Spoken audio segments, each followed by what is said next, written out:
नमस्कार देवियों और सज्जनों, व्यालोक वाणी में आप सभी का एक बार फिर से स्वागत है। और आज हमने एक प्रयोग किया है। मैंने एंडी ब्रो को बिठाया अपने चेतक पर, या एंडी ब्रो का चेतक है वैसे, उस पर बिठाया और इनको अपहृत कर ले आया गांधी मैदान। और हम लोग अभी गांधी मैदान पटना की उस गांधी मूर्ति के नीचे हैं, जिसको मैं थोड़ा सा कैमरे को ऐसे टिल्ट करूंगा तो देखिए पीछे मेरे गांधी हैं और तमाम। आज हमने ये प्रयोग किया है और इसीलिए बैकग्राउंड में बहुत सारा शोर, बहुत सारी चीजें सुनाई देंगी। हम आज निकले पटना में और आज हमने सबसे पहले सच्चिदानंद सिन्हा, अब ये कौन थे ये भी आप लोगों को बताना पड़ेगा, बहुतेरे लोगों को। उनके घर की, उनकी स्मृतियों की दुर्गति देखी, फिर बगल में एक गुरुकुल चल रहा था उसकी दुर्गति देखी, और आखिरकार हम महात्मा जी की दुर्गति देखने आ गए। और ये देखिए आपको मेरे पीछे पूरा एक बढ़िया नजारा दिख रहा होगा, लेकिन एंडी ब्रो को हमने स्थिर कर दिया है, तो अब एंडी ब्रो अपनी बात कहेंगे और मैं घूमता रहूंगा। आज ये कैमरा घूमता रहेगा। एंडी ब्रो आप स्थिर होके अपनी बातचीत कीजिए। और देखिए आज एंडी ब्रो, अरे क्या जेन जेड वाला पहन के आए हैं, चलिए अच्छा है, शुरू कीजिए एंडी ब्रो। अब एक तो ऐसा है कि हम लोगों ने जो देखने की शुरुआत की वो सबसे पहले हम उठा करके ले गए इनको एक गुरुकुल दिखाया। अब गुरुकुल का क्या है कि गुरुकुल जो है वो शहर के सबसे व्यस्ततम इलाकों में से एक, सबसे महंगे इलाकों में से एक में इस गुरुकुल को 2-4 कट्ठे जमीन मिली हुई है। वहां पे गुरुकुल चलता भी है। लेकिन अगर आप पटना के वासिंदों से पूछेंगे कि आपने कभी संस्कृत वाला गुरुकुल देखा है जिसमें गुरुकुल सिस्टम में बच्चे पढ़ते हो, कि वहीं रह रहे हैं, वहीं खाना खुद से पका रहे हैं, कपड़े खुद से धो रहे हैं, गुरु जो होता है वो वही सब कुछ सिखा रहा है, सब कुछ कर रहा है, ऐसा कोई गुरुकुल आपने देखा है शहर में? तो ज्यादातर लोग ना कह देंगे। ये गुरुकुल जो है वो बिल्कुल पब्लिक प्लेस पे, बिल्कुल लोगों के आने जाने के रास्ते पे है, लेकिन अधिकांश लोगों ने नहीं देखा हुआ होता। जगह कहाँ है वो हम बता देते हैं। ये प्लानिटोरियम, पटना का जो तारामंडल होता है उसके ठीक सामने, जैसे ही विद्यापति मार्ग जिस सड़क को कहते हैं, उस सड़क में आप अंदर घुसना शुरू करते हैं तो आपको एक दो छोटे छोटे ढाबे, रेस्तरा वगैरह दिखेंगे और उसके बाद ये गुरुकुल आता है। तो इस गुरुकुल के पास थोड़ी सी जगह है, यहाँ पर कुछ 35-40 के लगभग बच्चे यहाँ पर आपको मिल जाएंगे शिक्षा ग्रहण करते हुए। तो जो स्थिति है वो देख करके आपको अनुमान होगा कि क्या स्थिति संस्कृत भाषा शिक्षण वगैरह की होती जा रही है। और ये इंपॉर्टेंट इसलिए हो जाता है क्योंकि अगर अखबार देखने की जिन लोगों को आदत होगी उन्हें पता होगा कि एक संस्कृत भाषा का एक बोर्ड बनवाया गया है, और उस भाषा के बोर्ड के जो अध्यक्ष जो है संस्कृत वाले, उन्होंने अभी हाल में मीटिंग की है जो संस्कृत की यूनिवर्सिटीज थी उनके साथ, ताकि बिहार में संस्कृत का पठन पाठन जो है वो अच्छे ढंग से हो सके, ज्यादा से ज्यादा बच्चे जो है वो कॉलेज तक पहुंच सकें। लेकिन जब गुरुकुल की ये स्थिति है तो कॉलेज तक कितने बच्चे पहुंच पाएंगे वो अंदाजा लगाना कोई भी मुश्किल काम नहीं होता। तो सबसे पहले चीज ये देखने की थी, ये हमने दिखा दी। तो बताइए भाई व्यालोक भाई, कैसा लगा गुरुकुल देख करके? बरसों बाद देखा होगा, पता नहीं एंडी आखिरी ब्रो बार गुरुकुल देखिए कब देखा हो। गुरुकुल के बाद, एंडी ब्रो ऐसा है कि मैंने आज दर्शकों से कह दिया है कि मैं घूम घूम के करूंगा। अब कितनी बातचीत आती है, कितना नॉइज प्रॉब्लम होता है, उस सब के लिए दर्शकों से पहले ही माफी मांग ली है। लेकिन गौर करने वाली बात यह है, ये देखिए दर्शकों, मैं जिधर भी जाऊंगा ऊपर गणही महात्मा दिखेंगे आपको। और मैं थोड़ी कोशिश करूंगा अगर ये पैनल में दिखा हुआ आप लोग पढ़ सकें। यहाँ पर ये कुछ चरखा वरखा चलाने की बात की गई है, ये देखिए। तो पहले इस मैं पैनल इसको में दिखाऊंगा गांधी आपको। जी की जनता को संबोधित, इसमें इस पैनल में गांधी जी जो है वो चंपारण की जनता को संबोधित करते हुए दिखाए गए हैं, अहिंसात्मक तरीके से, बिना खून खराबे के। जी, नीलहे साहबों और जमींदारी जो है उनका जो खेत मालिकों के खिलाफ संघर्ष करने का जो सारा तो कुछ मैं जहां भी जाऊंगा, और आयोजन था। ये ये बहुत प्रसिद्ध मैदान है।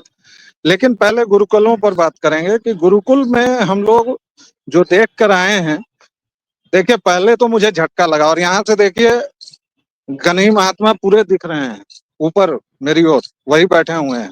और मैं इस रास्ते पर जब चलूंगा तो कुछ जेन जेड के लोग आपको वीडियो बनाते दिख जाएंगे, कुछ लोग इंस्टाबाजी कर रहे होंगे, कुछ लोग खा पी रहे होंगे। गुरुकुल को देख के सबसे पहले तो देखिए एंडी ब्रो, मुझे आश्चर्य बहुत हुआ कि पटना जैसी जगह में ऐसा शानदार गुरुकुल कैसे है। और वहाँ जो व्यवस्था देखी, आज विवाह पंचमी है। अब विवाह पंचमी क्या है ये भी हमें लोगों को बताना पड़ेगा। तो साहबान, विवाह पंचमी है हमारे पूज्य प्रभु श्री राम और माँ जानकी के विवाह की तिथि। हालांकि सभी जगहों पर इस तिथि को बहुत शानदार माना जाता है, बहुत पवित्र माना जाता है, लेकिन मिथिलांचल में इस तिथि को विवाह नहीं किया जाता है। मिथिलांचल में खैर प्रभु श्री राम को थोड़ी बहुत गालियां भी दे दी जाती हैं। ससुराल है ना भाई, ससुराल में प्रभु का भी कुछ नहीं चलता है।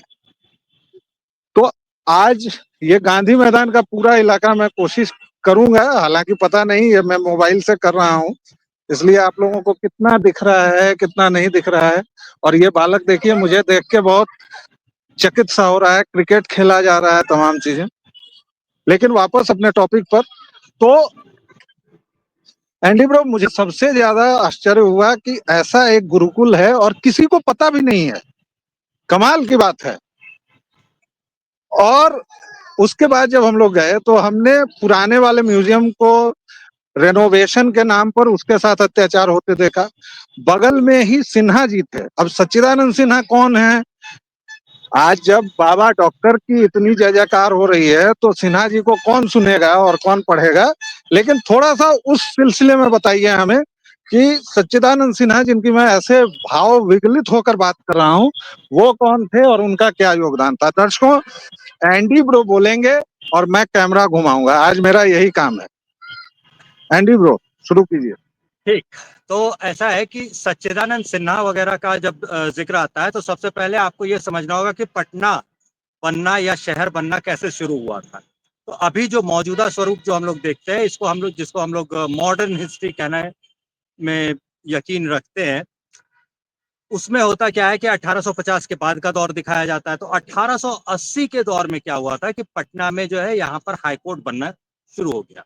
तो 1880 में जब यहाँ पे हाईकोर्ट बना, उसी दौर में कई लोग थे जो कि कोलकाता के हाईकोर्ट में, अब उस समय कलकत्ता था, अब कोलकाता है, तो कलकत्ता के हाईकोर्ट में वो लोग प्रैक्टिस किया करते थे वकील के तौर पर। और उनका अनुभव इत्यादि इतना था कि उन्हें उम्मीद थी कि पटना में अगर वो काम करेंगे तो ये नया न्यायालय है, यहाँ पर हो सकता है वो न्यायाधीश भी बन जाए। तो ऐसे चार लोग, चार मित्र जो कि पेशे से वकील ही थे चारों के चारों, वो लोग पटना आते हैं, पटना में बसते हैं, पटना में अपना अपना वो लोग एक एक मकान बनवाते हैं। ये चारों के चारों मकान इंपॉर्टेंट हो जाते हैं। चारों के चारों मकान इंपॉर्टेंट क्यों हो जाते हैं? तो भाई ये इंपॉर्टेंट इसलिए हो जाते हैं कि ठीक डाक बंगला चौराहा पे जो एक हसन पैलेस हम लोग देखते हैं, एक खंडर नुमा इमारत शायद आपने देखी होगी, तो वो हसन इमाम पैलेस जो है वो उनमें से एक इमारत है। दूसरी इमारत जो है वो सिन्हा साहब की थी। तो वो सच्चिदानंद सिन्हा का जो वो जो लाइब्रेरी आप देखते हैं, वो लाइब्रेरी किसी दौर में उनका घर हुआ करता था, वो उन्होंने बनवाया था, बाद में इसको लाइब्रेरी में कन्वर्ट कर दिया गया। तीसरी वाली जो ऐसी बिल्डिंग थी उसको आप ट्रांसपोर्ट भवन के नाम से जानते हैं। ट्रांसपोर्ट भवन के बारे में भी आपको अच्छी तरह पता होगा। जैसे ये फैजल इमाम की जो कोठी थी, इमाम पैलेस जो है डाक बंगला चौराहा का, उसके बारे में आप उसमें अंदर जाकर के देखेंगे तो आपको नजर आएगा कि वहां नील से काफी नक्काशी की गई है। नीले रंग से जगह जगह आपको रंगा हुआ फूल पत्तियां बनाई हुई दिख जाएंगी। जब आप पूछेंगे, पता करेंगे कि ऐसा क्यों, तो आपको पता चलेगा कि नील उस जमाने में इतना महंगा होता था कि सिर्फ रानी वगैरह जो होती थी वो लोग नील इस्तेमाल करती थी। तो बहुत महंगी चीज होती थी, इसीलिए नील से इसको सजाया गया था, रंगा गया था। चूने में, खड़िया में नील मिला करके और उससे रंगाई की गई थी। ऐसे ही जब आप ट्रांसपोर्ट भवन जिसको कहा जाता है उस मकान को देखेंगे। जी। मैं आ गया हूँ गन्ही महात्मा जब दांडी यात्रा में नमक उठाते दिखाए गए हैं। दर्शकों, ये देखिए, इस पैनल में वो फोटो है और इसके नीचे उसकी जानकारी दी गई हुई है। ऊपर गन्ही महात्मा दो बच्चे बच्चियों के साथ हैं, ये देखिए।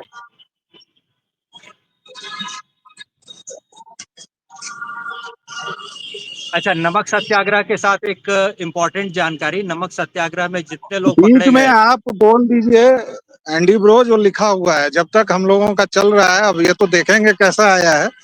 इस पैनल में गांधी जी अपने सहयोगियों के साथ दांडी में नमक उठाते दिखाए गए हैं। जी, शुरू कीजिए। तो ये दांडी यात्रा का है। अगर आप लोग मूर्ति को सामने की तरफ से देख रहे होंगे तो आपका लेफ्ट हैंड जिधर होगा उस तरफ ये लिखा हुआ है, और राइट साइड वाला जो है वो भी आलोक भाई पहले दिखा चुके हैं। वहां पर जहाँ चंपारण में सत्याग्रह करने वालों को संबोधित कर रहे थे गांधी जी, वो वाला जो पैनल था वो दाहिनी तरफ है। अगर मूर्ति की तरफ से देख करके अगर आप दाएं और बाएं बताएंगे तो फिर ये उल्टा हो जाएगा। इसीलिए यहाँ पर हम लोग गांधी मैदान में जब हम लोग दिशा बताते हैं तो यहाँ पर हम लोग उत्तर, दक्षिण, पूरब, पश्चिम इसलिए इसका इस्तेमाल कर लेते हैं। तो ये जो गांधी की मूर्ति है ये समझ लीजिए आपकी उत्तर पश्चिमी कोने में स्थित है। बिल्कुल जो उत्तर पश्चिमी कोना होगा गांधी मैदान का उस कोने में ये स्थित होगी जी। आपकी आवाज कट गई है, एक बार फिर से अगर आप दोहरा दे तो। जी, मैं कह रहा हूँ कि मैं सामने से गांधी महात्मा की पूरी मूर्ति दिखाने की कोशिश कर रहा हूँ। यहाँ पर काफी लोग आते हैं, फोटोग्राफी वगैरह करते हैं, इंस्टा वगैरह के लिए ये एकदम आदर्श जगह है। और बाकी चीजें भी होती हैं, लेकिन मैं एक बार कोशिश करता हूँ। हालांकि हमारे पास अभी कैमरा वगैरह नहीं है, मैं तो वैसे ही आया था, तो मैंने सोचा कि आप लोगों को दिखा दें। देखिए, इस यहाँ से कोशिश कर रहा हूँ। एंडी ब्रो बोलिएगा जितना दिखेगा। बस बस बस बस, थोड़ा सा वापस आइए, वापस लेफ्ट की तरफ, लेफ्ट की तरफ। हाँ, अब ऊपर की तरफ, ऊपर की तरफ थोड़ा सा। हाँ, अब आ गई मूर्ति पूरी, अब आ गई पूरी मूर्ति। और यहाँ नीचे पैनल में लिखा हुआ है, अंग्रेजों भारत छोड़ो, अगस्त क्रांति 1942। इस पैनल में अंग्रेजों के यहाँ आने, ब्रिटिश साम्राज्य द्वारा भारतीय संसाधनों की लूट, भारतीयों पर उनके द्वारा किए गए दमन और अत्याचार के विरोध में भारतीयों का हिंसक और अहिंसक प्रतिकार दर्शाया गया है। इसमें हिंसा कहाँ हो रही है बाय द वे, लेकिन खैर। एंडी हिंसक ब्रो, अब प्रतिकार आप। दिखाया गया है। देखिए इस पे जो है ना वो गांधीवादियों की भावना आहत हो जाती है। होता क्या है कि पैम्पलेट से पढ़ के आए होते हैं, सचमुच में हिस्ट्री पढ़ेंगे तब तो पता चलेगा ना। अब क्या है कि यहाँ पे जहाँ पे ये मूर्ति है इससे थोड़ा सा और उत्तर दिशा की तरफ अगर बढ़ेंगे तो सड़क पार करके गांधी म्यूजियम होता है। उस म्यूजियम में एक पोस्टर लगा हुआ है पूरा, उस पर जाकर के देखाइए। उस जमाने में 1942 का जो ये जो अगस्त का क्रांति वाला जो दौर था 1942 वाला, उस जमाने में बिहार में कुल थानों की संख्या थी 219, 219 और 219 के 219 यानी सभी थानों पर हमला हुआ था। कोई थाना ऐसा नहीं था जिस थाने पर हमला ना हुआ हो। तो थाने पर जहां हमला हो रहा है उस आंदोलन को अगर आप अहिंसक गांधीवादी आंदोलन बता रहे हैं तो पहले आप झूठ बोल रहे हैं, आपको ये समझ लेना होगा। अच्छा, मैं थोड़ा टहलता रहूंगा। दर्शकों, बार बार मैं माफी मांगूंगा, इसलिए कि कैमरा और फोटोग्राफर नहीं है। मैंने सोचा कि ये घटना थोड़ा प्रयोग करके देखते हैं, तो ये हिलडुल होगा, लेकिन एंडी ब्रो को इसीलिए मैंने स्थिर कर दिया है। एंडी ब्रो, आप बताते रहें और मैं थोड़ा सा चलूंगा जहां बिहार का युवा किस तरह से तैयारियां करता है, प्रैक्टिस करता है, और गांधी मैदान को देख के आपको समझ में आता है कि बिहार में क्या बन रहा है, क्या पक रहा है, और यहाँ का जेनजेड क्या कर रहा है। मैं अब चुप कैमरा होऊंगा। एंडी हाँ, ब्रो, आप अपना कंक्लूडिंग रिमार्क समझ के इसको दीजिए, देते रहिए, मैं दिखाने की कोशिश करूंगा। अभी 13 ही मिनट हुए हैं तो बहुत जल्दी नहीं है। हाँ, अब ये गांधी मैदान जो है, ये गांधी मैदान इसका अपना भी एक खुद का इतिहास होता है।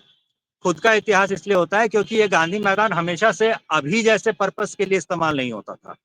पुराने जमाने में यहाँ पे रेस कोर्स हुआ करता था, जैसे मुंबई का रेस कोर्स आप देखते हैं वैसे ही किस्म का रेस कोर्स हुआ करता था। और बाहर वाला जो एरिया होता है जिस पर एक पगडंडी सी बनी हुई है, फुटपाथ सा बना हुआ है, लोग सुबह पैदल चलने के लिए भी इसका इस्तेमाल करते हैं।